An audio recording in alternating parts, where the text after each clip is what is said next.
بسم اللہ الرحمن الرحیم۔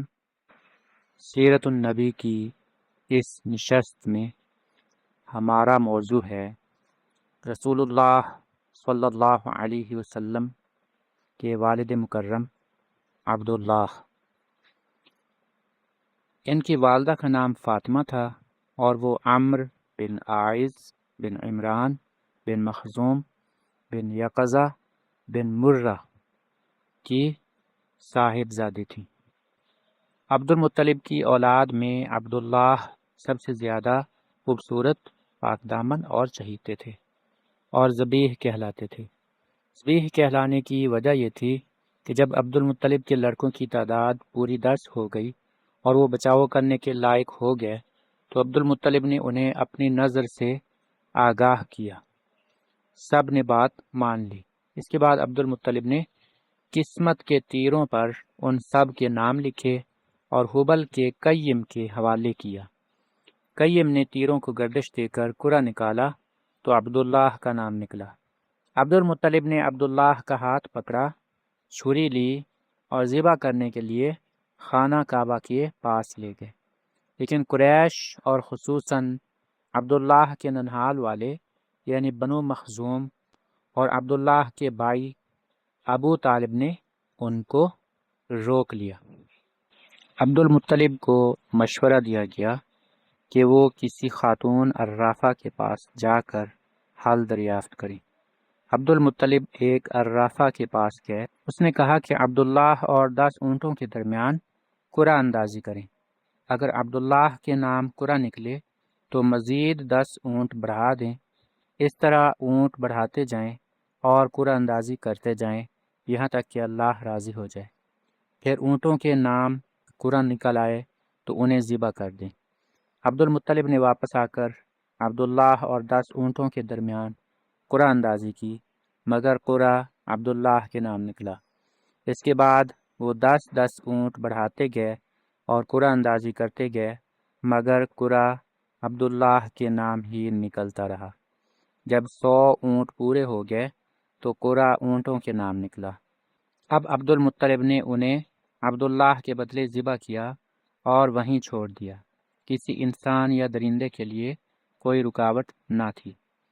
اس واقعے سے پہلے قریش اور عرب میں خون بہا یعنی دیت کی مقدار 10 اونٹ تھی، مگر اس واقعے کے بعد 100 اونٹ کر دی گئی۔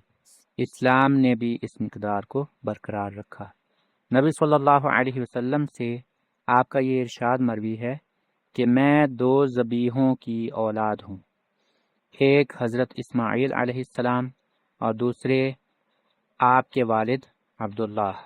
عبد المطلب نے اپنے صاحبزادے عبداللہ کی شادی کے لیے آمنہ پاک کا انتخاب کیا، جو وہب بن عبد مناف بن زہرہ بن کلاب کی صاحبزادی تھیں اور نسب اور رتبے کے لحاظ سے قریش کی افضل ترین عورت شمار ہوتی تھیں۔ ان کے والد نسب اور شرف دونوں حیثیت سے بنو زہرہ کے سردار تھے۔ وہ مکہ ہی میں رخصت ہو کر اپنے زوج مکرم عبداللہ کے پاس آئیں، مگر تھوڑے عرصے بعد عبداللہ کو عبد المطلب نے کھجور لانے کے لیے مدینہ بھیجا اور وہ وہیں انتقال کر گئے۔ بعض اہل سیر کہتے ہیں کہ وہ تجارت کے لیے ملک شام گئے تھے۔ قریش کے ایک قافلے کے ہمراہ واپس آتے ہوئے بیمار ہو کر مدینہ اترے اور وہیں انتقال کر گئے۔ تدفین نابغہ جعدی کے مکان میں ہوئی۔ اس وقت ان کی عمر 25 برس کی تھی۔ اکثر مورخین کے بقول ابھی رسول اللہ صلی اللہ علیہ وسلم پیدا نہیں ہوئے تھے، البتہ بعض اہل سیر کہتے ہیں کہ آپ صلی اللہ علیہ وسلم کی پیدائش ان کی وفات سے 2 ماہ پہلے ہو چکی تھی۔ جب ان کی وفات کی خبر مکہ پہنچی تو آمنہ پاک نے نہایت درد انگیز مرثیہ کہا، جو یہ ہے: عفا جانب البطحاء من ابن ہاشم وجاور لحدا خارجا في الغماغم دعته المنايا دعوة فأجابها وما تركت في الناس مثل ابن هاشم۔ عشیۃ راحوا یحملون سریرہ تعاورہ اصحابہ فی التزاحم فإن تک غالته المنایا وریبها فقد كان معطاء كثير التراحم، یعنی بطحا کی آغوش ہاشم کے صاحبزادے سے خالی ہو گئی۔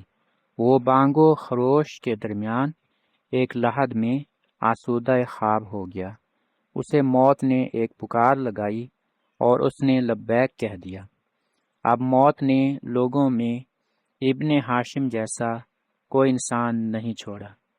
کتنی حسرت ناک تھی وہ شام جب لوگ انہیں تخت پر اٹھائے لے جا رہے تھے۔ اگر موت اور موت کے حوادث نے ان کا وجود ختم کر دیا ہے تو ان کے کردار کے نقوش نہیں مٹائے جا سکتے۔ وہ بڑے دانا اور رحم دل تھے۔ عبداللہ کا کل ترکہ یہ تھا: 5 اونٹ، بکریوں کا ایک ریوڑ، ایک حبشی لونڈی جن کا نام برکت تھا، اور کنیت ام ایمن۔ یہی ام ایمن ہیں جنہوں نے رسول اللہ صلی اللہ علیہ وسلم کو گود میں کھلایا تھا۔